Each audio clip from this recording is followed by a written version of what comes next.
En esta oportunidad vamos a escuchar pasajes de la entrevista con Juan Ramón Quintana, quien el día de hoy se ha pronunciado pues, en contra de la doctrina Monroe, donde mencionó pues, que esta doctrina sirvió para apoderarse de las riquezas de los pueblos. Hoy ha dicho claramente pues que todo este fenómeno de intervención se produce gracias a esta doctrina Monroe, los golpes de Estado contra los gobiernos nacionalistas. Esta doctrina Monroe trajo masacre durante 200 años de explotación. También se ha pronunciado pues sobre el libro de Evo Morales. Mencionó que es una memoria de los 14 años de gestión, donde pues narra cómo Evo Morales transformó Bolivia. Vamos a escuchar pasajes del análisis que realiza al respecto Juan Ramón Quintana. La doctrina Monroe son las intervenciones militares. Dicho de otra manera, la doctrina, la doctrina Monroe es una doctrina de intervención militar que le otorga, que se auto-otorga a Estados Unidos el derecho, insisto, de intervenir cualquier país de América Latina en el que ellos identifiquen algún interés para explotar goma, para producir alimentos o para importar alimentos, para importar minerales, etc. Entonces, este es el fondo de la doctrina Monroe. Durante 200 años, la doctrina Monroe ha ido adoptando distintas formas de intervención. Insisto, en el siglo XIX, duras intervenciones militares, la primera mitad del siglo XX, intervenciones militares. La segunda mitad del siglo XX se ha caracterizado por definir escenarios de guerra para intervenir América Latina y el Caribe. La guerra contra el comunismo, posteriormente la guerra contra el narcotráfico, la guerra contra el terrorismo, que le han servido a Estados Unidos para ejercer injerencia, influencia política, dominio político, control territorial, para instalar bases militares, para extender su control del comercio, de los mercados, de las inversiones, para desarrollar, digamos, toda su potencia económica y comercial sobre los países de América Latina, preservando fundamentalmente la orientación del libre mercado, sobre la base de la doble moral de la democracia, de la libertad, y entonces todo este fenómeno de la intervención se produce a partir de la elaboración, diríamos, de discursos, a partir de la formulación de hipótesis de amenaza, ¿no? Después de la Segunda Guerra Mundial, inmediatamente después de la Segunda Guerra Mundial, Estados Unidos construye dos instrumentos de intervención. Dos, digamos, institucionalidades de intervención. La OEA, por un lado, en 1948, y el Sistema Interamericano de Defensa en 1947 al 49. Es decir, un instrumento político para el dominio político, que es la OEA, y un instrumento de dominio militar, que es el Sistema Interamericano de Defensa, a través de lo que va a ser la Escuela de las Américas, la asistencia militar. Eso se va a convertir en el Comando Sur. Posteriormente refuerzan estos dos brazos, el político y el militar, con asistencia económica a través de la Alianza para el Progreso, y posteriormente se desarrollarán otros planes, otros proyectos vinculados fundamentalmente a la órbita de la seguridad. Entonces, la lucha contra el narcotráfico, la lucha contra el comunismo le va a servir de pretexto para intervenir prácticamente en aquellos países que plantean cierta autodeterminación, cierto margen de maniobra, quieren romper su relación de dependencia con Estados Unidos, y esos pueden ser proyectos nacionalistas militares o proyectos de naturaleza socialista o proyectos menos, digamos, apegados a los Estados Unidos. Cualquier proyecto político que trate de tomar distancia de la hegemonía, del dominio de Estados Unidos, prácticamente es aplastado, es ejecutado. Entonces Estados Unidos percibe como una gran amenaza, fundamentalmente, el proyecto socialista cubano, primero, y segundo, como una gran amenaza al proyecto socialista chileno. Contra el proyecto socialista cubano, hasta el día de hoy, con más de 60 años, Estados Unidos mantiene un bloqueo férreo, ha hecho un conjunto de intervenciones, ha desarrollado prácticas de terrorismo de Estado, ha generado procesos de desestabilización para tratar de destruir el proyecto socialista cubano, y contra el pueblo chileno. Ustedes saben que lo que ha hecho ha sido promover, financiar, apoyar, organizar un golpe de Estado a través, dirigido por Henry Kissinger, que acaba de morir, ¿no es cierto?, la CIA y obviamente las Fuerzas Armadas chilenas, que destruyen el proyecto democrático, ¿no?, del socialismo, de la vía socialista chilena. Así, toda la segunda mitad del siglo XX, Estados Unidos va a incentivar, va a organizar, va a promover golpes de Estado en América Latina para que los países mantengan su alineamiento político e ideológico y además sostengan sus intereses políticos y económicos y geopolíticos en América Latina. Los golpes de Estado se producen contra gobiernos progresistas, contra gobiernos, digamos, nacionalistas militares. Por ejemplo, en 1954 el primer golpe de Estado es contra el gobierno de Arbenz, es un gobierno democrático de Arbenz, que lo único que trata de hacer es evitar que las empresas norteamericanas, ¿no es cierto?, se apropien de grandes extensiones de tierra mediante una reforma agraria. Dan golpes de Estado contra el presidente Goulart en Brasil, que es un presidente nacionalista que está impulsando el desarrollo industrial brasilero. Interviene en República Dominicana en 1965 porque creen que ese es un proyecto comunista que está influenciado por Cuba. Luego, en Bolivia dan el golpe de Estado contra Paz Estenssoro porque creen que Paz Estenssoro ya no obedece, ya no le sirve prácticamente al interés norteamericano, y lo reemplazan con Barrientos.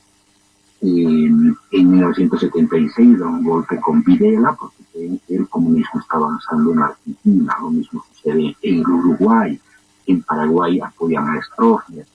Es decir, la doctrina Monroe en realidad es una doctrina que justifica, ¿no es cierto?, las atrocidades que comete Estados Unidos para preservar su dominio hegemónico. Este es el fondo del asunto, y eso está traducido en este momento.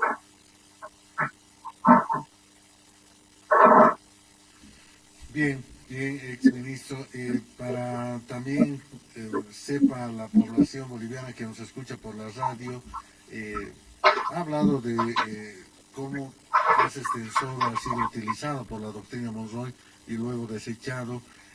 ¿Qué se podría decir en estos 2 años? ¿Qué daños más le ha causado principalmente a nuestro país esta doctrina, esta injerencia y este colonialismo que viene desde Estados Unidos?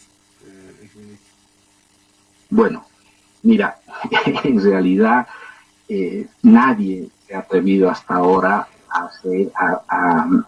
a estudiar los efectos perversos de 200 años de intervención de Estados Unidos en América Latina, contra los pueblos de América Latina. No tenemos estudios, por ejemplo, del impacto económico, de lo que ha significado la aplicación de esta doctrina. Estoy hablando de impacto económico, en términos de desarrollo, en términos de bloqueo económico, tanto a Cuba, Venezuela, Nicaragua, los efectos económicos producidos por los golpes de Estado, las limitaciones a los proyectos de industrialización, el sometimiento de las economías latinoamericanas a la economía norteamericana, la transferencia de recursos naturales a precios de gallina muerta. Es decir, mira, en el ámbito económico, la miseria la que vive gran parte del pueblo latinoamericano se la debemos justamente a la aplicación de esta doctrina, digamos, en su versión imperial. Lo mismo los golpes de Estado, los genocidios, las intervenciones militares, los golpes de Estado, los magnicidios, las prácticas de terrorismo de Estado, por ejemplo, el Plan Cóndor, ¿no es cierto?, un conjunto de planes. Todo esto se lo debemos prácticamente a esta macabra doctrina de Monroe, y esto que ambas se traducen prácticamente en la doctrina de la seguridad nacional. Entonces, con 200 años hemos estado condenados precisamente a ser una colonia, insisto, nos han enjaulado militarmente, no hay un país en la soberanía en América Latina, todos los gobiernos están vigilados por las embajadas, la influencia política de las embajadas, el tutelaje político de las embajadas, los sistemas de inteligencia, la CIA, los sistemas de control sobre la esfera de la seguridad, la DEA, los sistemas de inteligencia del Pentágono, etc. Todo está prácticamente definido en términos de dominio político, geopolítico, económico, cultural, tecnológico. Estamos, insisto, hemos pasado de ser colonia de España, ¿no es cierto?, a ser colonia de Estados Unidos, y hasta ahora estamos ahora simplemente para terminar. Para terminar, quiero decir que bien hemos vivido bajo el imperativo brutal de la fuerza militar, del poder político, tecnológico de los Estados Unidos, hemos vivido un gran de liberación, desde el intento de Bolívar hasta los proyectos progresistas que hoy día se desarrollan en América Latina. Obviamente no todo ha sido colonialismo, no todo ha sido brutalidad, no todo ha sido atrocidad, también hemos tenido capacidad de resistencia. Las víctimas preferidas del imperialismo, por supuesto, han sido los indígenas, han sido los obreros, los trabajadores, los pobres. Además, el imperialismo no se puede explicar sin la complicidad de las oligarquías nacionales que les facilitan el dominio. Entonces, pero ahora había que hacer otro momento para hablar, digamos, sobre lo que es lo práctico de esta doctrina Monroe.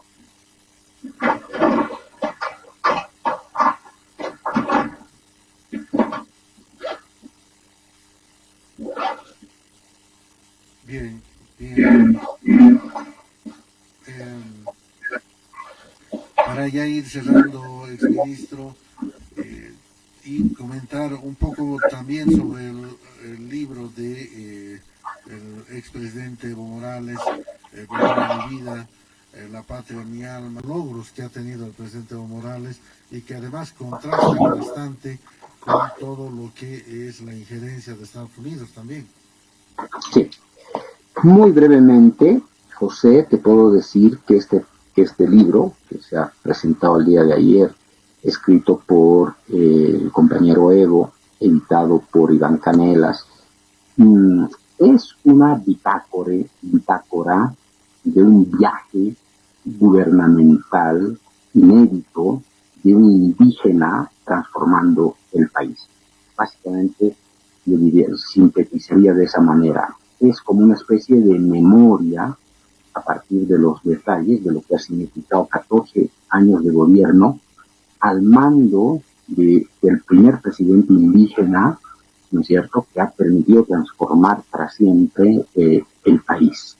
Yo les recomiendo a quienes están escuchando la radio que puedan comprar este texto, lo puedan leer con cierto detenimiento para que puedan descubrir con asombro lo que puede hacer un indígena comprometido con su patria, un indígena comprometido con los pueblos indígenas, con los pobres de nuestro país y de América Latina y del mundo, por supuesto, y lo que es capaz de hacer, de enfrentar más bien, ¿no es cierto?, al mayor coloso de la historia de la humanidad, que es obviamente el imperialismo estadounidense. Evo es uno de los objetivos estratégicos, políticos de los gringos, ¿no es cierto?, que obviamente discute esto desde hace más o menos 4 décadas.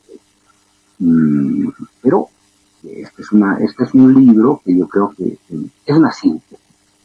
Evo tendría que narrar 14 años de gobierno, pues necesitaríamos varios tomos, varios volúmenes. Simplemente yo diría, es una síntesis muy ajustada de los 14 años, pero creo que es importante, es un testimonio histórico que para servir a las próximas generaciones para que puedan comparar el pasado de una república colonial con la transformación de un Estado plurinacional.